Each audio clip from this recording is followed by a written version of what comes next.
Let's welcome Stephanie from the county. You remember. I'm honored that you remembered. It's been a couple or 3 years since I've been here, but I refuse to stand behind the podium because it feels very teacher-esque. Everyone, pay attention. I'd rather just sit here with you all and talk to you all. It's great to be here, be back though, and good to see you all. I just want to say that I genuinely mean this, really, I know I don't have to tell anybody in this room, blessed to have Captain Diaz in command here in Santa Clarita, and we have the most phenomenal team of deputies, and if you see them on the road, just say, hey, thanks, because their jobs are so much more phenomenally hard than most of us can appreciate, and they are working tremendous hours and long hours. The station is absolutely beautiful. It's really a project of the city, but the supervisor donated to the tune of $18 million, no small chunk of change. But now I can officially say that I've been in jail because I toured the jails, and I will never go in again because I'm sure after that it won't be lovely like it is now. My grandson is a hotshot pitcher too. If I knew you were going to do that, I would have made you put up pictures of my grandson. And we were watching, 7 years old, we were watching the Dodger game last night. Well, actually, I picked him up from school, and the game was 5-2 when I picked him up from school, so we were very depressed. So we went home, and he insisted that we watch it from the beginning. I was like, it's 5-2, it's the fifth inning, let's just go to the fifth inning. He's like, no, let's watch it from the beginning, little 7-year-old. And so now we're like in the sixth inning, right? And it's still 5-2, and I'm thinking, this is stupid, this is so boring, I don't even want to watch the end of the game. He's kind of distracted. My phone lights up, so I pick up my phone, and I accidentally see the blurb that they win. And I said, Logan, you're going to want to pay attention. You're going to want to pay attention. And so I kept telling him because he was distracted, and then it was so fun to see that go down, even though the surprise got ruined for me. I came tonight to talk to you all about an issue that I know we all care about deeply, and that's homelessness, at the request of Al and the community. And as most of you probably know, the supervisor implemented a Blue Ribbon Commission on homelessness that was approved by the board, barely, I will say. I think it was a 3-2 vote. Some of her colleagues do not agree with her. LAHSA, the LA Housing Services Authority, is the group that navigates all the programming and allocates all the funding that go to the community-based organizations, the CBOs, that provide homeless services. That group also gives money to our local entity, Bridge to Home, and throughout the county. They are the one entity that is the bypass and the allocator and the owner of what services are provided and what money is allocated. And as if LA County were not large enough and bureaucratic enough, we have another organization known as LAHSA that is managing this process. It's been frustrating to the supervisor to get the details that she has wanted, where the money's going, who the service providers are, how they're being paid, what they're being paid, countywide. Interestingly enough, Santa Clarita is in what we call a service area, SPA. We refer to it as a SPA 2, that includes the San Fernando Valley. Well, we all know the San Fernando Valley has quite a bit of extensive homeless crisis and homeless issues, and so sometimes it's difficult in Santa Clarita to get the attention that we feel we deserve for our homeless constituents as well. So her goal in implementing the Blue Ribbon Commission on Homelessness was to ensure that there was transparency, accountability, and a full accounting for the governance of the LAHSA organization. And she has been very publicly critical of LAHSA and what they're doing and how they're doing it, or their lack of visibility in what they're doing and how they're doing it. So this Blue Ribbon Commission has been just begun. I think they've had 2 meetings.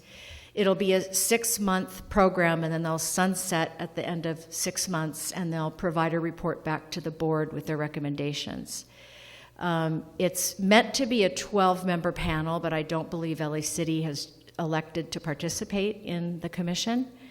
So we've got 5 appointees from each of the 5 supervisorial offices, and we have 5 appointed by the board. We have 1 member from contract cities and a couple that I don't remember, but it's meant to be a 12-member board. I think we're at 9. So they've just begun their work. One of the things that Supervisor Barger will say when it comes to public safety and a lot of the conversation that we're having about defunding the police is you'll hear people express it. And certainly most of the Board of Supervisors have voted to allocate funding away from our net county budget to go towards services for justice-involved individuals or incarcerated individuals to help them steer clear of the justice system. And, some may argue, rightly or wrongly, that has taken money away from law enforcement.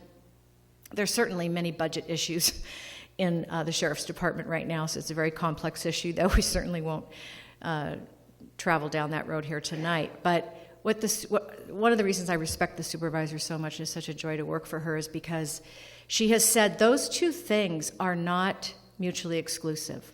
We can allocate money, attention, time, and effort to the justice-involved community and try to divert them from continuing down that path. Or for those who are already, incarcerated or on probation or on parole, we can work with them and provide more services and programs to help them be successful if they're a willing entity in that spot, willing individual in that spot. And I just share that because the same is true for the homeless crisis, according to Supervisor Barger, and I happen to personally agree with her. Many people say, and what you hear in the media quite a bit, is that it's a housing crisis. And personally, I would disagree with that. I know the supervisor disagrees with that. What she agrees with is that we do need more housing, clearly. We do need more affordable housing, clearly. Do we have a homeless crisis because of housing? She does not believe that to be the case, nor do I. Most of the people that we see who are homeless are, in fact, what we call comorbid or suffering from comorbidities. They have a mental health issue. They might be bipolar, schizophrenic, depressed, whatever the case may be, and they're living on the street and they got caught up in drugs and alcohol. Now they have this massive crisis to overcome. Addiction, even if you have no mental illness, is hard enough in and of itself to overcome. But now you have homeless people who have the mental health issue and they're addicted in some way, and that's extremely common. Another thing that we often hear people say is that the people that we see on the street are not the majority of the problem, that we are helping those who need housing, who have lost their jobs. They'll say that most of the people in need are those who can't afford housing, especially in California, especially in Southern California. And that's the focus. I don't believe that to be at all true. I'm open to evidence and data, but I have never, ever seen it. And I would love to see it if someone has it. I don't believe anybody has the data that says there are people like, say, a single mom who has lost her job and just literally finds herself sleeping in her car. Those cases are here in Santa Clarita for sure. But when you approach those people, they come running into your arms, generally speaking, for help. If you tell them you can get them a transitional housing situation where their child has a warm bed, they have a warm bed, they have a warm shower, they have food, and then you could start working on helping them with some employment, they generally very happily take that assistance. That's what I call the low-hanging fruit in homelessness.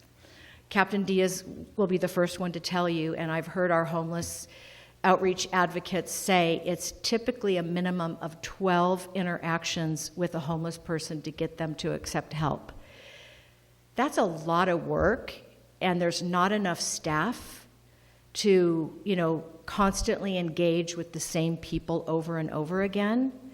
Another thing that we find very common is, and the reason I believe that we see so many homeless people on the street, is they don't want to necessarily go to the shelters. They will go to the shelters to get some food, to take a shower, to rest and talk to the people that they know. But generally speaking, they don't want to adhere to the ordinances and the rules that the shelters require or the transitional housing location requires. I have a friend whose son, unfortunately, is addicted to meth, a very good friend.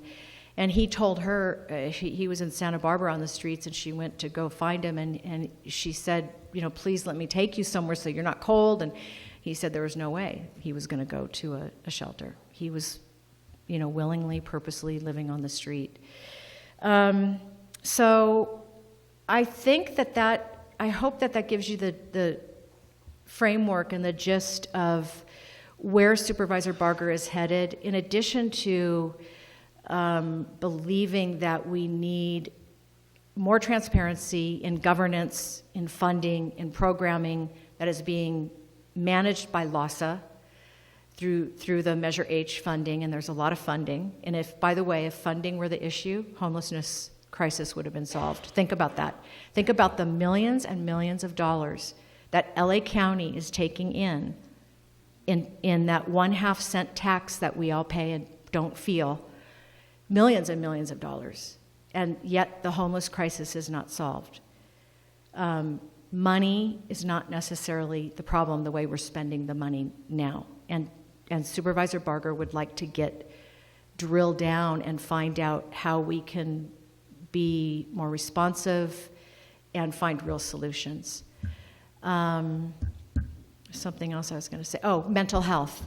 She also is working with state and congressional leadership to try to expand the definition of gravely ill. I've been fascinated by this. I really have ignored it. This pop news story about Britney Spears, and I accidentally ran across a documentary on her, and I listened to it. It is almost impossible to put someone under conservatorship like she's been under conservatorship. We have people call our office who say have a son who's mentally ill. The son may have tried to stab a parent, let's say, and the son is now at Twin Towers, our jail downtown where our mentally ill inmates are held. It's really, as the leadership has said in this current leadership and past leadership have both expressed, it's the largest mental health institution in the county, the Twin Towers, and the jails in general. So we have parents beg us, please help us get through the courts and get conservatorship of my son, my daughter. I know they're violent, I know they're a danger, but they're mentally ill and drug addicted and they need help, and it's almost impossible to do. So the supervisor, in conjunction with working on accountability in the spending of programming and services, spending of dollars for program and services, is also looking to the state and congressional leadership to expand that definition of gravely ill so that we can help people. She does not believe, people will often tell her, well, you're taking away human rights when you force people into treatment or you legally restrain them into treatment. And she'll say you're taking away their human rights by not taking them into treatment. And so that's what she's trying to do to allow the laws in probably our nation, I guess, but certainly our state, to allow us to help people and to allow us to take back as a community our parks and our streets and our shopping centers and all of the amenities that we also have the right to enjoy without the fear of threat. I myself was attacked downtown LA several years ago. It rattled me big time. I sprained my ankle after getting shoved and attacked. But the other day I was walking past a homeless person who just was sitting minding themselves. He started yelling, and I got a little PTSD, and I'm kind of used to that environment. So we also, as residents, have the right to enjoy the amenities and the safety of our neighborhoods. And so Supervisor Barger is also invested in restoring that level of quality of life to us as well. I think that's probably where I'll stop and see if there's any questions. Happy to answer any questions you might have. The media throws out crazy numbers of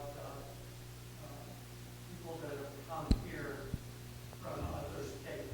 Mm-hmm. Can you elaborate on that? What kind of actual numbers do you see? I don't have the numbers. I know Captain Diaz has seen that, and his team have seen that as well. We've talked about it briefly in the past. I don't think we know what's going on there, but we do see that. You know, I guess I think it's a fair statement and not too cynical to say that people will go where the services are provided, and they know, you know, that there's a network, they know how to access those services. And so other states the weather is much more extreme. That's why we see our beach communities often impacted by homelessness, because the weather is nice. But I think, did you have something you wanted to add, Justin? Well, yeah, Stephanie hit the nail on the head. I mean, they're coming here.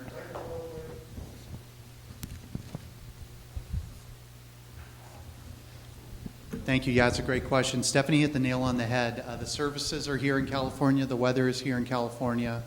I can only speak for our homeless here. And I've spoken to quite a few of them in our jail, and I know our deputies do on a daily basis. It's amazing how many of them are not from Santa Clarita. They aren't even from surrounding counties. They're from out of state, and I don't even mean surrounding states. They're coming from clear across the country. And you'll ask them, you know, why are you here, or how did you get here? And a lot of them came on buses and trains, and we don't know how or why. We don't know how they were able to afford the trip, if other cities or counties paid for their trip here. There's no way to quantify it. There's no way to tell, but I can tell you that a disproportionate amount of homeless are from clear across the country, and they're landing in California, and Santa Clarita is no exception.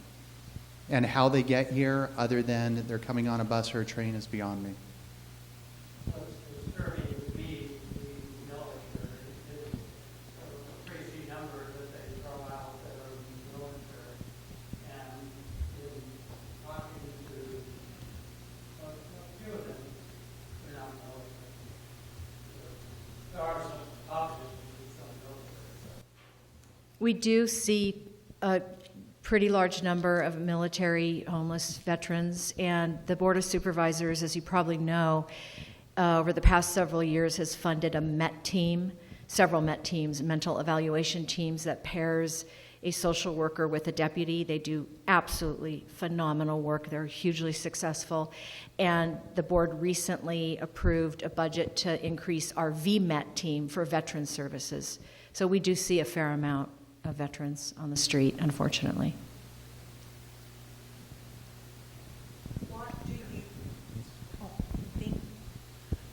What do you currently do for those that are mentally ill right now, that you know they're, sorry to say this, but off the chart? Mm-hmm. You know, do they get, do you have a place that they can go to? Are there facilities that they can go to? What is being done with them currently? It's very complicated. There certainly are not enough, we would just say, beds for placement. There's not enough outreach teams to make that consistent contact that builds trust with people, because you have to go back repeatedly and regularly to build the trust and to get them in a moment where they're like, oh, I'm so sick of this. I'm tired. I don't feel good. Yeah, let's go. Take me. I'll go. I want help. That's a moment in time that you have to capture. So again, it's about having enough locations, enough beds, enough mental health facilities, enough law enforcement. We also have the county has a team of deputies they call HOST, homeless. What's HOST stand for again? You probably Homeless Outreach Services Team, HOST. They're a group of deputies that really they kind of go in with teams to ensure the order. There's nothing, dramatic or violent happens when they're doing some outreach. But it's complicated. To your question, there's just not enough. There's not enough of anything. But what we do is, as best as can be done, is we try to make contact. There are groups of teams that specialize in this work that the county works with, and we do the best we can with those groups. So does this go back to what you're talking about, going to a judge and getting people that are ill, and basically being able to commit them? Was that what you were referring to? I think that's part of it. If I had a loved one on the street that I could not force into treatment, and that law was passed, I would go to court and do everything I could to get that loved one into treatment, right? But just like my friend's son that I described, she couldn't do anything for him. And in fact, he was arrested in Castaic once. He was climbing a telephone pole, and neighbors called, and he complied and came down the pole. And they took him into custody, they checked him out, and then they had to release him because there was really no crime. And if I'm misstating legal things, Justin, you can tell me. And she called me for help because she knew I, lived here and was connected to people. And she called me later and was really angry that they released him. Why didn't they put him on a 5150? And I said he complied with the officer's orders. He, came down. He didn't commit any crimes. They would have to go to court and ask a judge to hold him, and they knew they had nothing that a court of law would hold him on. So yes, to answer your question, all of these things work together to hopefully, if we can make enough movement in all of these categories, to come together to solve what everyone keeps calling the homeless crisis. Any other questions? Need a microphone?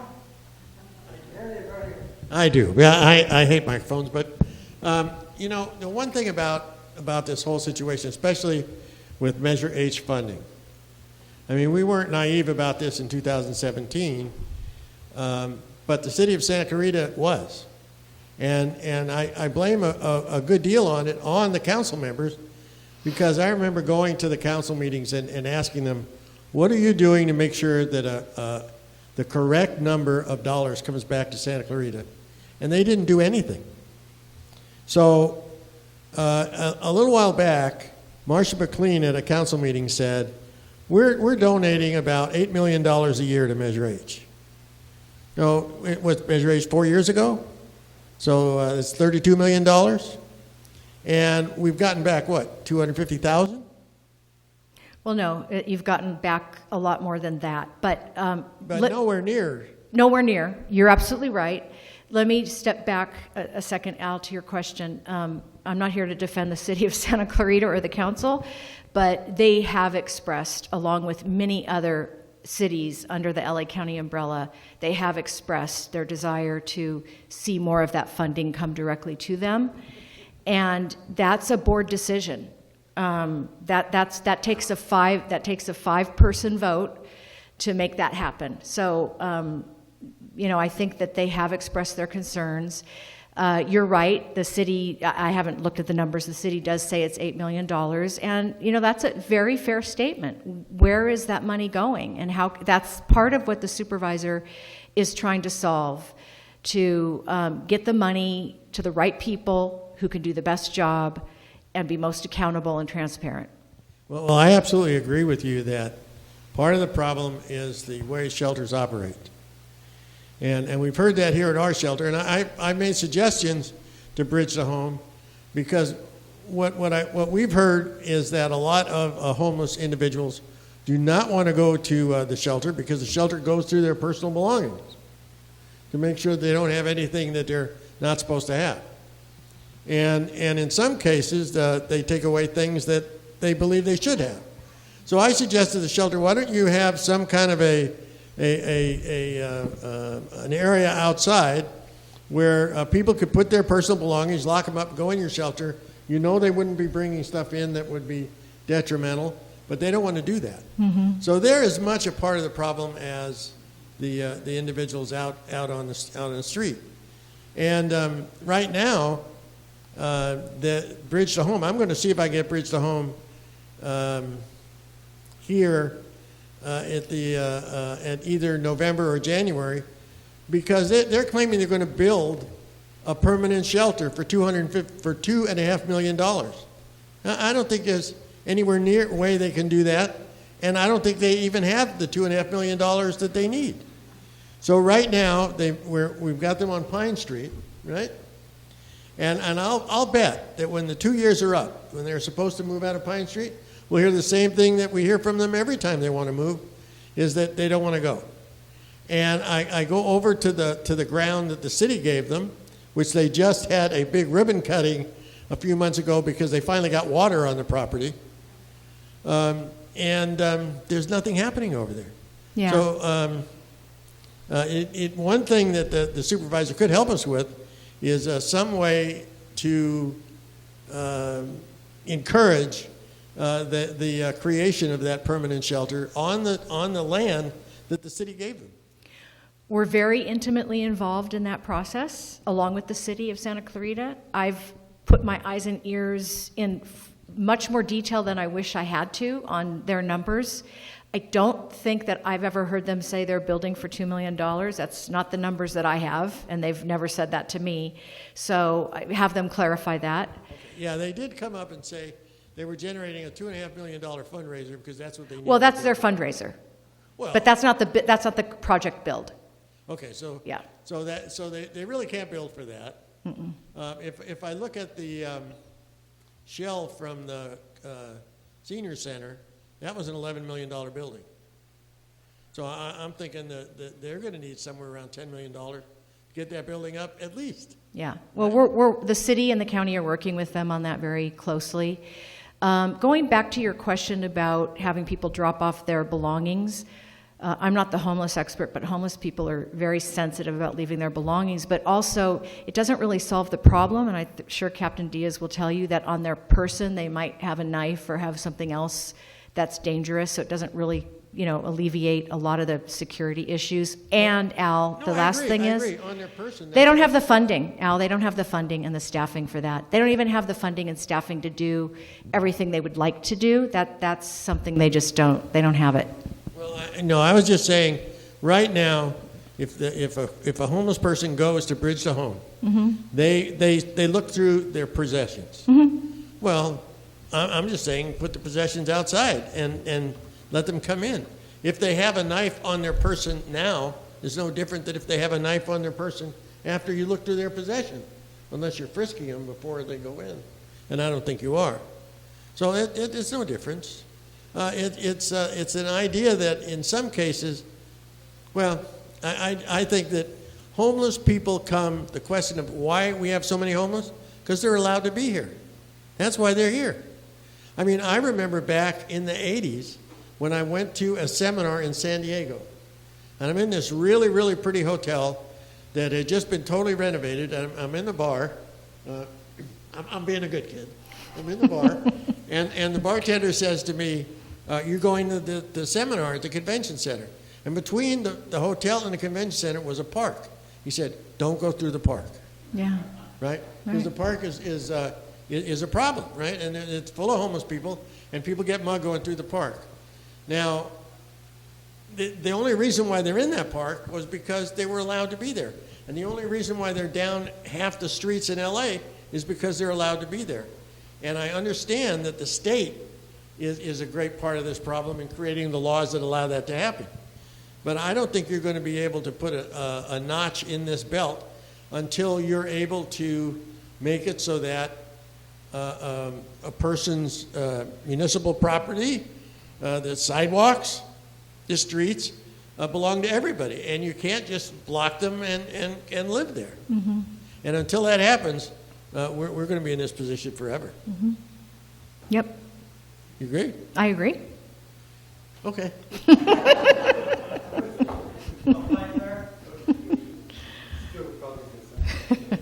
Any other questions?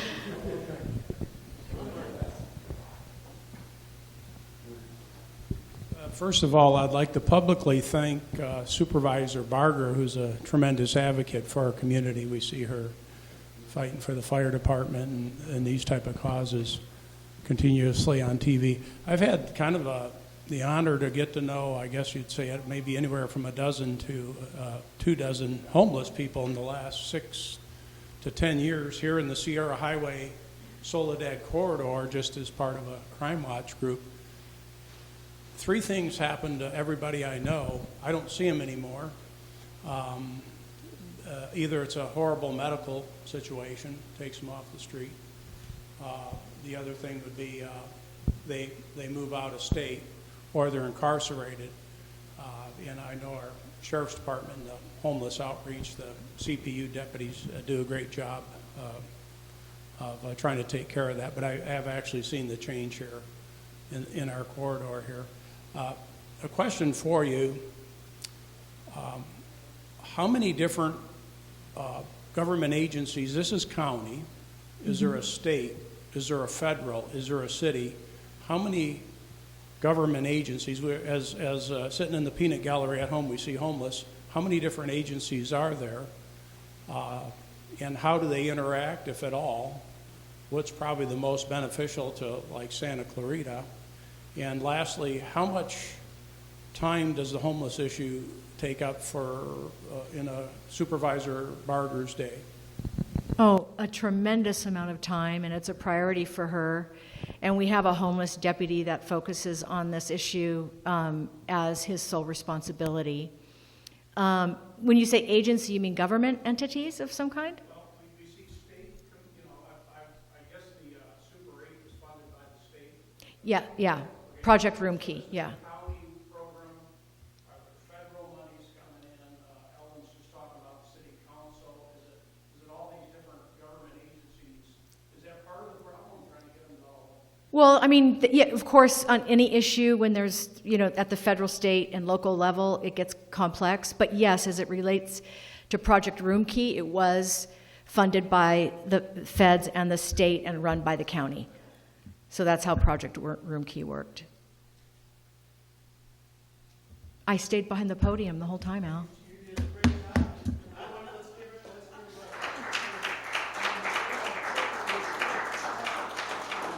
I mean, you're absolutely right about support that we've received. It only took one telephone call for Stephanie to come out, and that's really good. It's not like we had to beg and plead. And you know what? I realize that it's very difficult to come up here and do a presentation like Stephanie just did, because she knows she hasn't got the answer yet. She knows it's a big problem, and she knows she doesn't have the answer yet. And so we appreciate it very much. And also, I want to make sure that when she started out by talking about how blessed we are to have Captain Diaz, I agree absolutely. And I think there was a big change out here in Sheriff's Department leadership with Captain Lewis, and Captain Diaz is even more outgoing in the way he converses with the public and so forth. I think it's really great, and there's nothing I think that we can do more than, or that we should do more than support our local Sheriff's Department, because they are doing a great job. I want to thank you, Captain Diaz, for coming again, and I want to thank you, Stephanie. I think you guys did a great job.